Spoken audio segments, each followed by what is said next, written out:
I don't know. I wouldn't say suggest. Hinted? I don't know. Inferred? You don't know. Okay.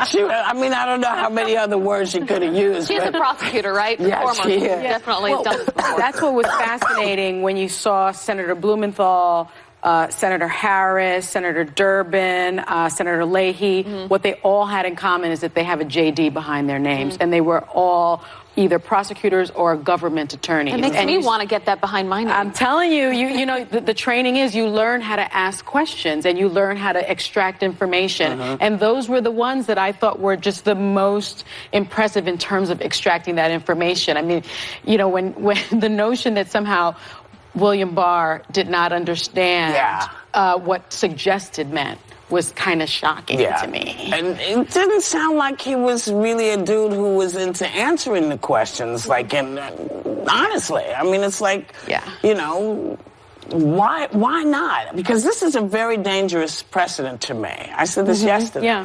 You know, when the top lawman in the country can't give you a straight answer, it makes me uncomfortable. It feels cooey. Like it's like a coup of some sort, because you don't want to lose the law. You don't want to lose the law. And I feel like, you know, I want him to represent the country. Right. I thought we were his clients. But this isn't the first time we've seen that happen, right? With like Eric Holder with Obama, for example. We've seen relationships before that have been very close. And I always refer to Eric Holder as the Robin to Batman. And some people saw that as a good thing. Some people saw that as a bad thing. I think this was a little bit different. This is different, but there were. I think this was you almost a said little bit. Well, I think what she's referencing is Eric Holder's refusing to testify in front of Congress because of Fast and Furious, which was a controversy during the Obama administration. And if you hold that same standard, then you should hold the same standard to Barr right now. The thing that I don't understand, and I've been trying to research this, and I just want you to explain Fast and Furious to the audience. I don't know how many people are aware. It was a gun controversy in the Obama administration having to do with selling illegal guns to South America, and it was very, very controversial. And he refused to testify because of it.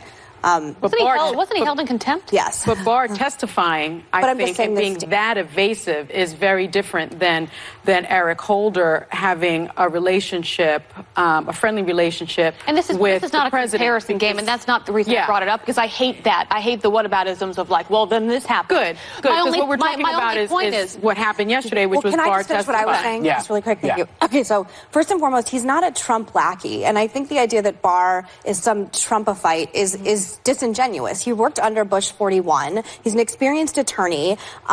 What I don't understand is what is the end game, because I think even if Mueller ends up testifying, which is, I think, an option on the table right now because Democrats seem so dissatisfied. The problem right now for Democrats is nothing other than impeachment will satisfy, and they were not satisfied with what was opened in the Mueller report, which we found out. And I just want to show a clip of Senator Josh Hawley from Missouri really quick, because I think he echoes where a lot of conservatives are at. Okay. This is a text message from Peter Strzok, a top counterintelligence investigator who we now know helped launch this counter-spy investigation of the President of the United States. Peter Strzok says, just went to a Southern Virginia Walmart.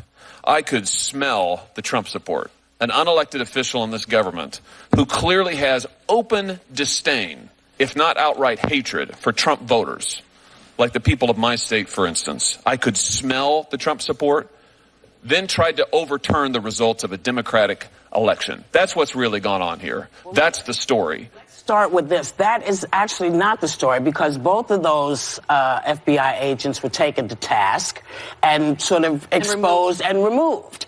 What started all of this was someone said they went to a meeting that was about Russian adoption, and it turned out not to be so. That's what began all this. Let's not forget that. But what also began it was the firing of James Comey. That's what also started this investigation. But I think the appearance of politicization, though, with the FBI, with investigations, with the government. But there's a lot of conservatives out there that agree with him and think that, well, if you just think that we're disgusting, you don't need to look at me that way. I speak for conservatives on this show. I mean, I know I what can't they're look at you? thinking. No, but you look like I'm saying something inaccurate. No, Not you. I'm listening to you. Yeah, But I echo that. Okay, I so do let's think when get you back see to the text point that you're making, messages- because I but want I do think when you you to say see the it. text Yeah. messages with people that work for the FBI Right. that are so clearly politicized, when one of your only jobs is not to be politicized, there's a reason for conservatives and Trump supporters to think that this is a rigged game. Glad that you said that. I'm so glad that I'm glad you said that. are glad I said that. Because I recall odd texts and conversations about Obama when he became It doesn't make any of it right, though. None of it is right, but I don't think you can say, well, because they did this, this happened. I do think that The appearance you of have to, impropriety. yes, the appearance of impropriety went far, and they took care of it. But how do you explain the rest of it? Well, How do you explain? I mean, because I thought it was against the, and maybe I'm crazy. When I was a kid, you couldn't do secret meetings. You couldn't say that the meeting was about, But that's the problem, Whoopi, Stuff. is there are still so many questions that I feel that's people why- haven't had answered for them. And that's Yes. why I said yesterday, I still want to hear from Robert Mueller. Yes. That is the person that I feel like has been a nonpartisan player in this whole thing. I still want to have him answer all these questions. Yes. Yesterday, I don't think got us anywhere. And I the really reason don't. that I think many people have questions is because there has been the notion that the administration is playing hide the ball with the Mueller report. There's That's also the an appearance problem. that nothing satisfies except impeachment.